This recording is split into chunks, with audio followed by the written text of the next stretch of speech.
I'm Mary Kettl. Not all of the stories that we tell from camp are necessarily the happiest ones, and I think that's just how camp is. There is joy, and there is sadness, and there is grace. And so I wanted to read to you a story about my good horse, Scout.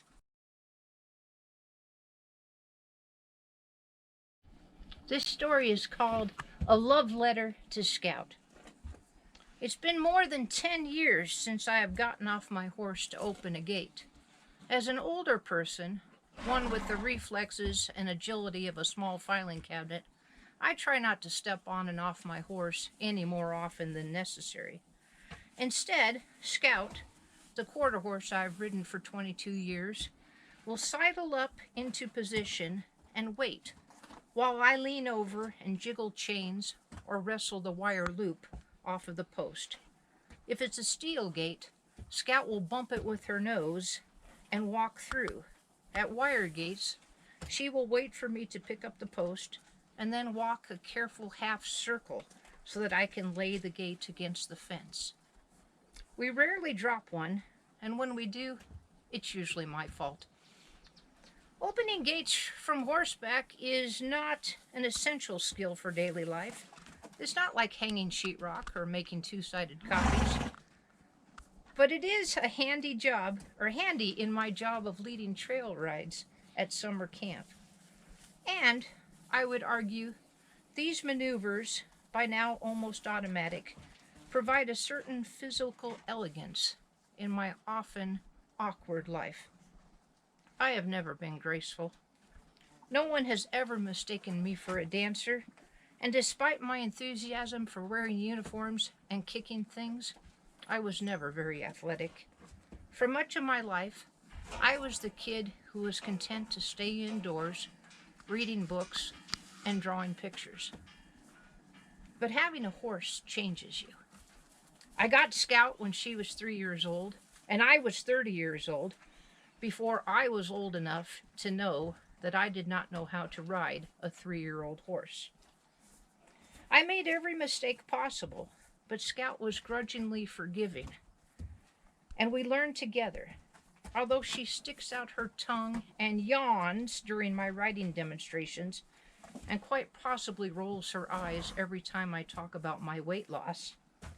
She has allowed me to move swiftly and gracefully through life, finally closing a book and putting down my pencils long enough to go outside and to wander for hours with people or alone, all the while keeping up a yammering, largely one-sided conversation about my feelings.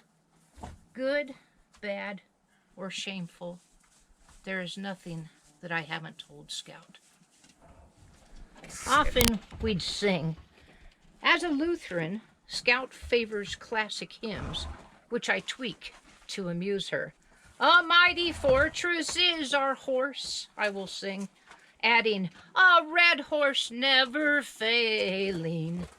And then I would snicker whenever Scout would contribute a trombone riff on the uphill. Weaving through dappled woods or down dirt roads shiny with mica, we breathe together. I have so far intentionally used the present tense in this story. And now I will tell you about the day that Scout died in 2017, after a short but painful illness called colic, which is where a horse's gut gets twisted up. At the vet, Dr. McNeil worked on Scout while I stood at her head, one hand on her neck, whispering, "Hey, good horse, good old horse. Hey, Scout." We did not sing. My t-shirt was dark with her sweat. My arms were brown with her dust. Scout stared fixedly ahead, bracing against the pain. And when, after working for 3 hours, Dr. McNeil finally said the word euthanize, I nodded. You're probably wondering, again, why I'm telling you this story. Because it isn't a funny story or a nice story, but as so often happens in our most broken moments, there is grace in this story. There I was, with a horse on the ground in the backyard of the clinic, trying to comprehend how I could ever get along without this funny old friend. But I wasn't alone. As I sat in the gravel next to Scout, Dr. McNeil, who had worked so hard, sat next to me and gently re-explained everything that had happened. My camp director, Mary Stutz, drove into town to sit with us. Meanwhile, our neighbor and camp friend, David Lee Brown, borrowed a flatbed trailer and then stopped to introduce himself to a guy on the highway who had a front-end loader. David ordered me to drive my pickup and empty horse trailer back to Outlaw, and then Scout was loaded and covered and driven up into our east pasture. And there I sat with her again, leaning against her broad back, well supervised by Mary, David, Liz, and Ember. I practiced breathing separately without her. When the backhoe finally came to bury my good horse, I stood up and Liz walked me down the valley.